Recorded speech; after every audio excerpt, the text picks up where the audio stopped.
Hi, it's Jean, your Malaysian girl doing another Malaysian food. This time we are doing Mutton Varuval because Deepawali is just around the corner and definitely I'm gonna sharpen up my skill in doing all the curries that I can do.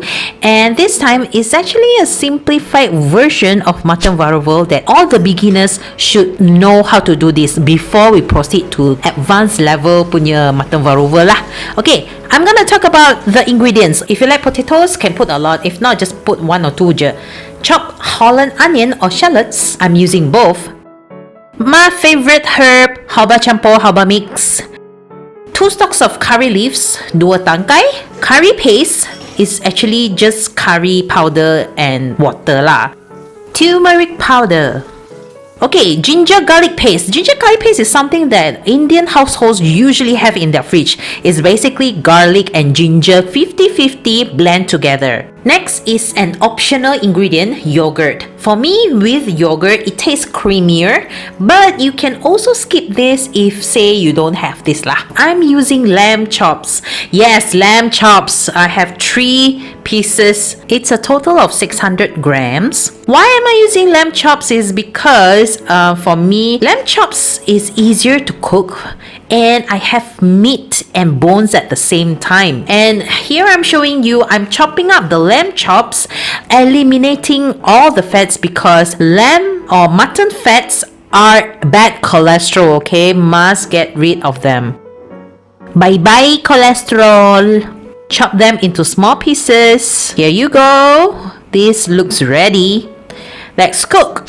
Okay everyone, sorry, I'm just gonna take a moment to appreciate the beauty of this le cousin pot.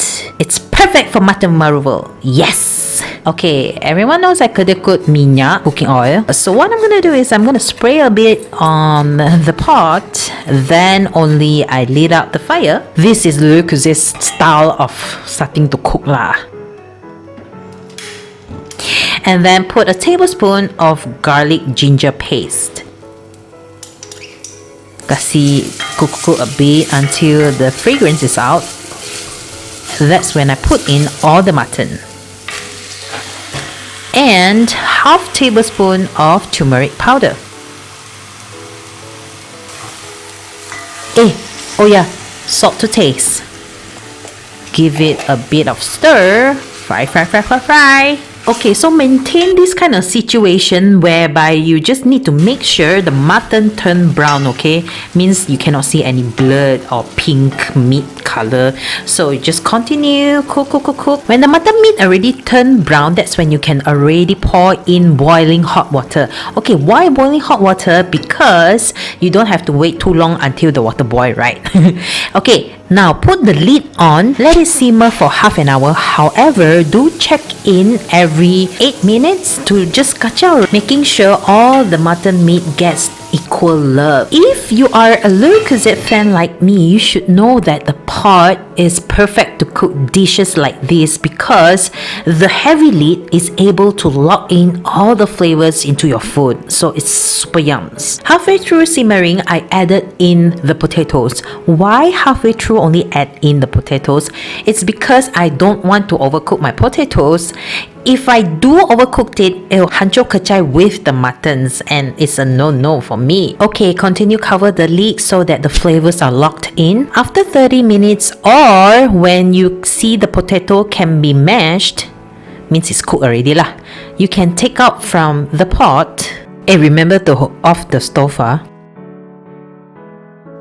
You also have to use a separate bowl to keep the broth. Okay, the broth may be a bit dry, so what you can do is you can pour in a bit of hot water just to clean your pot a little bit as well as dilute the broth. Set it aside, we need to cook with the broth later. Okay guys, remember I was saying about mutton fats are bad cholesterol. So when you get this broth and you see oil floating a lot, you need to discard the oil. Mine is not a lot, so I just leave it be. Now, with the same pot, I didn't clean it lah, it's the same dish anyway. Put in a bit of oil. Okay, this one you need more oil because we need to stir fry it to pecah minyak. So give it about 5 tablespoons or more, up to you, and then put in the chopped onions And then halfway through, I realized, damn, I forgot my halba campur, my halba mix.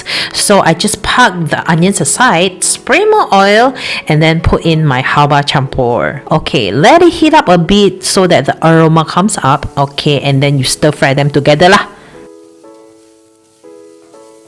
Bila dah naik bau, put in the curry paste, and then I realized quite dry lah. So I put in some hot water and then cook them up.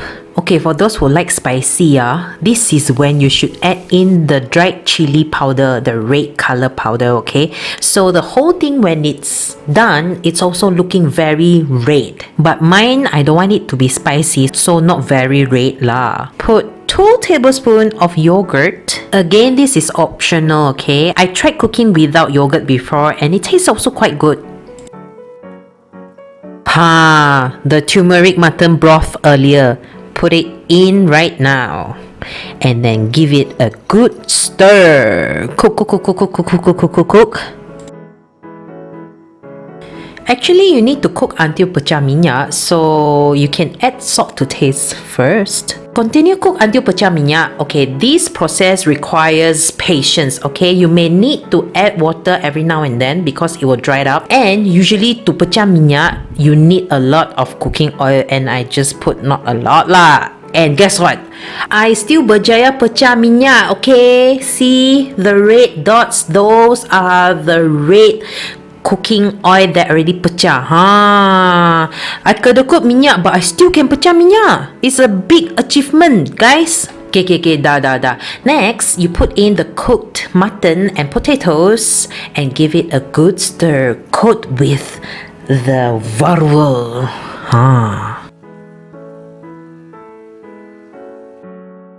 When they are well coated, that's when you can add in the last ingredient, curry leaves. Give it a stir again, But don't so chut lat lah, gentle a bit. I did added some water because I feel macam too dry. But mutton varuval is meant to be dry, so it's up to you. The lid is back, means locking the flavors in again. About 2-3 minutes and it's done. Whoa, look at that. Look at that, I give you close up, Oh my gosh, it's looking so delicious.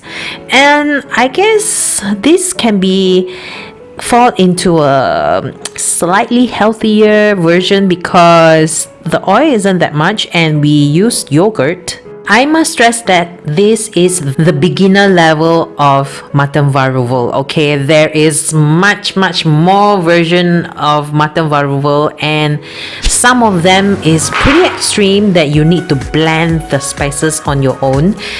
Those of course lah, like lagi kau, lagi red or almost brown the color. But trust me, this is good enough. You will definitely need more than 1 bowl of rice for this. And of course, with Le Creuset pot, you can literally just serve the whole thing to the table because the pot is so pretty. Happy cooking! Please subscribe to my channel and follow me at Jimbin Studio in Instagram. See you next episode. I cannot tahan, I eat first.